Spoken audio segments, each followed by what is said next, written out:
नमस्कार. 8:30च्या बातमीपत्रात मी स्नेहा आघारकर आपले स्वागत करते. सुरुवातीला एक नजर ठळक बातम्यांवर. जीएसटी अर्थात वस्तू आणि सेवा कर विधेयकावर संसदेची मोहर. देशभरात येत्या 1 जुलैपासून जीएसटी लागू होण्याचा मार्ग मोकळा. जम्मू काश्मीरमध्ये प्रचंड हिमवृष्टी आणि काही ठिकाणच्या पूर परिस्थितीमुळे सतर्कतेचा इशारा. देशाच्या रक्षणासाठी अतुलनीय कामगिरी केलेल्या लष्करी जवानांना शौर्य आणि विशिष्ट सेवा पुरस्कारांचं राष्ट्रपतींच्या हस्ते वितरण. राज्यात परंपरा आणि सांस्कृतिक बाब म्हणून बैलगाडा शर्यतीबाबतचं विधेयक विधिमंडळात मंजूर. खासदार रवींद्र गायकवाड यांनी केंद्रीय हवाई वाहतूक मंत्र्यांना पत्र लिहून व्यक्त केला पश्चाताप. आणि जागतिक आरोग्य दिनानिमित्त आज राज्यभरात विविध कार्यक्रमांचं आयोजन. नमस्कार. बातम्या विस्ताराने. बहुप्रतीक्षित जीएसटी अर्थात वस्तू आणि सेवा कर विधेयक राज्यसभेत मंजूर झाल्याने आता या विधेयकावर संसदेच्या संमतीची मोहर उमटली आहे. लोकसभेत याआधीच मंजूर झालेलं हे विधेयक राज्यसभेतही कुठल्याही दुरुस्तीविना एकमताने संमत झालं. त्यामुळे आता देशभरात 1 जुलैपासून जीएसटी लागू होण्याचा मार्ग मोकळा झाला आहे. मध्यवर्ती जीएसटी, एकीकृत जीएसटी, केंद्रीय जीएसटी आणि नुकसान भरपाई कायदा विधेयक ही 4 विधेयकं राज्यसभेत मांडण्यात आली. तृणमूल काँग्रेसचा अपवाद वगळता इतर कोणत्याही पक्षांनी त्यात दुरुस्ती सुचवली नाही. जीएसटीमुळे देशात नवीन अप्रत्यक्ष कर प्रणाली अस्तित्वात आल्यानंतरही कृषी उत्पादनांवर कर लावला जाणार नाही असं केंद्रीय वित्तमंत्री अरुण जेटली यांनी राज्यसभेत स्पष्ट केलं. जीएसटी लागू करताना संपूर्णपणे संघराज्य व्यवस्थेला प्राधान्य देण्यात आलं असून त्यामुळे कोणताही पक्ष स्वतंत्रपणे त्यात फेरबदल करू शकणार नाही असं ते म्हणाले. राष्ट्रपतींच्या स्वाक्षरीनंतर या विधेयकाला कायद्याचं स्वरूप प्राप्त होईल असं जेटली यांनी सांगितलं. जम्मू काश्मीरमध्ये गेल्या 3 दिवसांपासून कोसळणारा जोरदार पाऊस आणि झेलम नदीसह इतर नद्यांना आलेला पूर यामुळे काश्मीर खोऱ्यात सतर्कतेचा इशारा देण्यात आला आहे. भूस्खलन झाल्यामुळे श्रीनगर जम्मू राष्ट्रीय महामार्ग आज सलग 3ऱ्या दिवशीही बंद आहे. झेलम नदीच्या पातळीत वाढ झाल्यामुळे पूरस्थिती उद्भवण्याचा इशारा देण्यात आला आहे. पूर आलेल्या भागांमध्ये मदत आणि बचाव कार्याला वेग आला आहे. मुसळधार पाऊस आणि दरडी कोसळल्यामुळे काश्मीर खोऱ्याचा देशाशी संपर्क तुटला असून जनजीवन विस्कळीत झालं आहे. बर्फवृष्टीमध्ये हिमस्खलन होऊन बटालिक इथली लष्करी चौकी काल गाडली गेली. यामध्ये लष्कराचे 5 जवान अडकले. मात्र मदत कार्य त्वरित सुरू झालं. जवाहर बोगदा परिसरात हिमवृष्टी झाल्याने श्रीनगर जम्मू राष्ट्रीय महामार्गावरची वाहतूक आज बंद ठेवण्यात आली आहे. लडाखमध्ये झालेल्या हिमवृष्टीमुळे सर्व ठिकाणचं जनजीवन विस्कळीत झालं आहे. राज्यात चंद्रपूर इथे 43.2 अंश सेल्सिअस इतक्या कमाल तापमानाची नोंद झाली. येत्या 36 तासात संपूर्ण राज्यात हवामान कोरडं राहील असा अंदाज हवामान विभागाने वर्तवला आहे.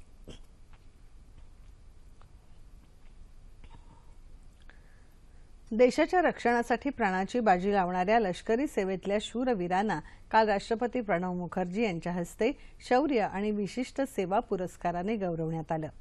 भारतीय लष्करातर्फे प्रजासत्ताक दिनाला जाहीर झालेल्या या पुरस्कारांचं वितरण राष्ट्रपती भवनात एका शानदार सोहळ्यात करण्यात आलं. यावेळी उपराष्ट्रपती हमीद अन्सारी, पंतप्रधान नरेंद्र मोदी आणि केंद्रीय मंत्री उपस्थित होते. या पुरस्कारांमध्ये 1 कीर्तीचक्र, 13 शौर्यचक्र, 15 परमविशिष्ट सेवा पुरस्कार, अतिविशिष्ट सेवा पुरस्कार आणि उत्तम सेवा युद्ध पुरस्कारांचा समावेश आहे. महाराष्ट्राचे सुपुत्र शहीद नायक पांडुरंग गाडवे यांना अतुलनीय शौर्यासाठी जाहीर झालेला मरणोत्तर शौर्य पुरस्कार त्यांची पत्नी आणि मातोश्रींनी स्वीकारला. लष्करातील सर्वोच्च पदक म्हणून मानलं जाणारं परमविशिष्ट सेवा पदक निवृत्त lieutenant general Rajiv Kanitkar, lieutenant general Ashok Shivane आणि लेफ्टनंट जनरल विनोद खंडारे यांना प्रदान करण्यात आलं. तर अतिविशिष्ट सेवा पदकाने lieutenant general Ashok Ambre, vice admiral Sunil Bhokare, vice admiral Satish Ghormade आणि निवृत्त एअर मार्शल प्रशांत खांडेकर यांना प्रदान करण्यात आलं.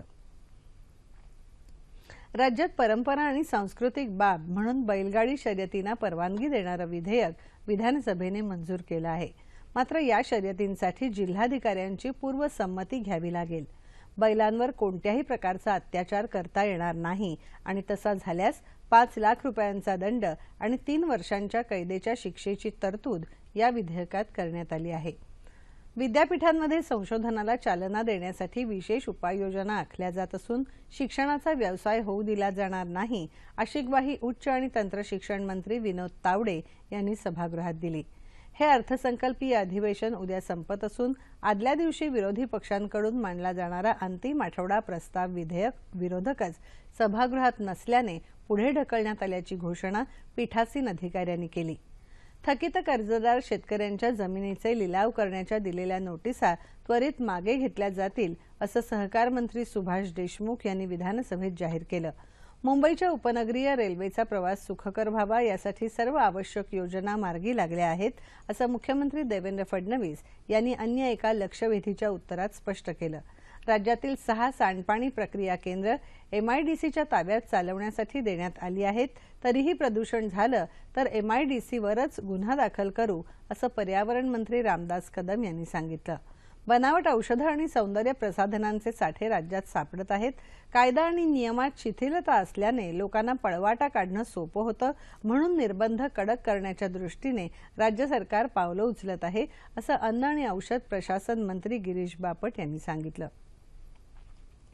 राज्यात बैलगाडा शर्यत सुरू करण्यासंदर्भातलं प्राण्यांना क्रूरतेने वागवण्यास प्रतिबंध करण्याबाबतचं सुधारणा विधेयक विधान परिषदेतही एकमताने मंजूर करण्यात आलं। शिवसेना प्रमुख बाळासाहेब ठाकरे यांच्या स्मारकासाठी मुंबईतलं महापौर निवास उपलब्ध करून देणारं मुंबई महापालिका सुधारणा विधेयक 2017 विधान परिषदेत विरोधकांनी सुचवलेल्या सुधारणेसह एकमताने मंजूर करण्यात आलं। स्मारकासाठी ही जागा 1 रुपया इतक्या नाममात्र दराने भाडेतत्वावर दिली जाणार आहे। शेतकऱ्यांच्या कर्जमाफीसाठी विरोधक टोकाचा संघर्ष करत आहेत, मात्र सरकार अहंकारामुळे हा निर्णय घेत नाही असा आरोप करत विरोधी पक्षनेते धनंजय मुंडे यांनी विधान परिषदेत पुन्हा कर्जमाफीची मागणी केली। अंतिम आठवडा प्रस्तावावरील चर्चेदरम्यान ते बोलत होते। सरकार अजून किती आत्महत्या व्हायची वाट बघणार आहे असा सवाल करत धनंजय मुंडे यांनी सत्तेत सहभागी असलेल्या शिवसेनेवरही टीकेची झोड उठवली। याआधी प्रश्नोत्तराच्या तासात जलयुक्त शिवार योजनेबद्दलच्या प्रश्नांना जलसंधारण मंत्री राम शिंदे यांनी उत्तरं दिली। कोकणातल्या 4 नद्यांच्या पुनरुज्जीवनासाठी 13 कोटी 21 लाख रुपये प्रस्तावित असल्याची माहिती शिंदे यांनी दिली। राज्यातल्या सर्व सातबारांचं एका महिन्यात संगणकीकरण केलं जाईल अशी माहिती महसूल मंत्री चंद्रकांत पाटील यांनी दिली। दरम्यान शेतकरी कर्जमाफीच्या मुद्द्यावरून विरोधी पक्षाच्या आमदारांनी विधिमंडळाच्या पायऱ्यांवर आंदोलन केलं।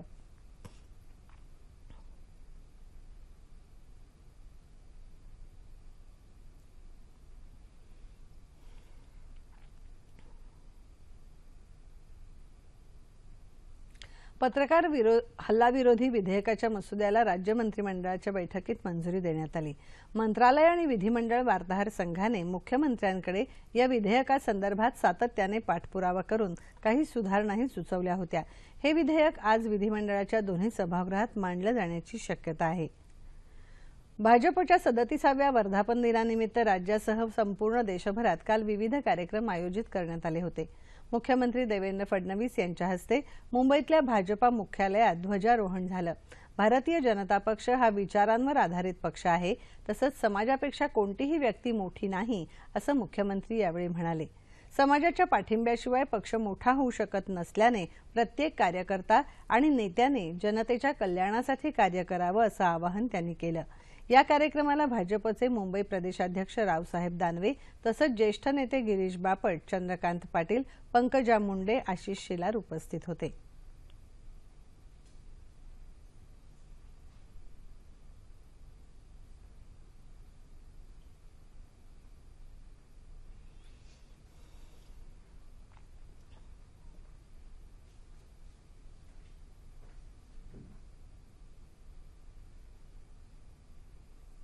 एअर इंडियाच्या कर्मचाऱ्याशी गैरवर्तन केल्याप्रकरणी शिवसेना खासदार रवींद्र गायकवाड यांनी नागरी हवाई वाहतूक मंत्री अशोक गजपती राजू यांना पत्र लिहून पश्चाताप व्यक्त केला।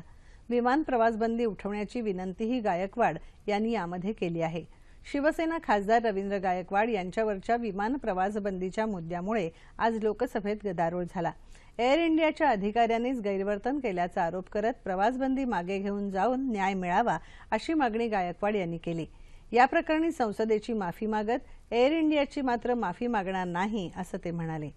हवाई सुरक्षेबाबत कोणतीही तडजोड न करण्याची भूमिका नागरी हवाई वाहतूक मंत्री अशोक गजपती राजू यांनी स्पष्ट केली।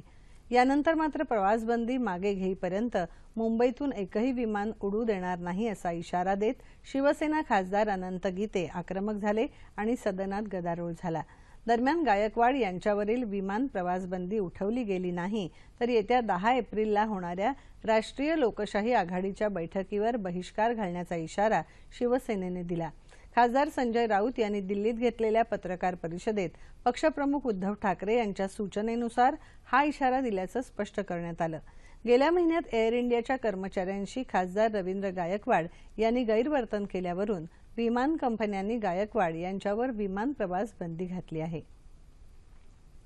अॅट्रॉसिटी कायदा कडक करावा, इतर मागासवर्गीयांच्या आरक्षणात फेरबदल करू नका या प्रमुख मागण्यांसाठी बहुजन क्रांती मोर्चा संयोजन समितीने रायगडमधल्या मुसळा इथे मोर्चा काढला। पाभरे फाटा ते म्हसळा बस स्थानकापर्यंत काढलेल्या या मोर्चात बहुजन, मराठा, कुणबी, ओबीसी, अनुसूचित जाती जमाती, अल्पसंख्याक, मुस्लिम, जैन, लिंगायत अशा विविध समाजातले नागरिक सहभागी झाले होते।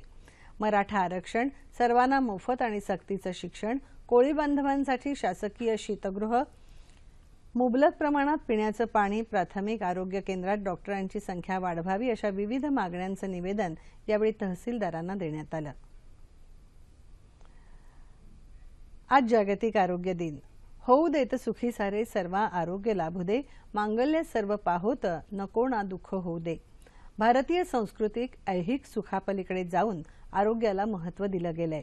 म्हणूनच निरोगी आरोग्याची महती जगाला सांगणाऱ्या आयुर्वेदाला अनन्यसाधारण महत्त्व आहे। शारीरिक आणि मानसिक आरोग्याची महती आजच्या आरोग्य दिनाच्या निमित्ताने जगभर सांगितली जाते। आज हा दिवस सर्वत्र साजरा होतोय आणि त्या निमित्ताने राज्यभरात विविध कार्यक्रमांचं आयोजन करण्यात आलं आहे। ठळक बातम्या पुन्हा एकदा। जीएसटी अर्थात वस्तू आणि सेवा कर विधेयकावर संसदेची मोहर। देशभरात येत्या 1 जुलैपासून जीएसटी लागू होण्याचा मार्ग मोकळा। जम्मू काश्मीरमध्ये प्रचंड हिमवृष्टी आणि काही ठिकाणच्या पूर परिस्थितीमुळे सतर्कतेचा इशारा।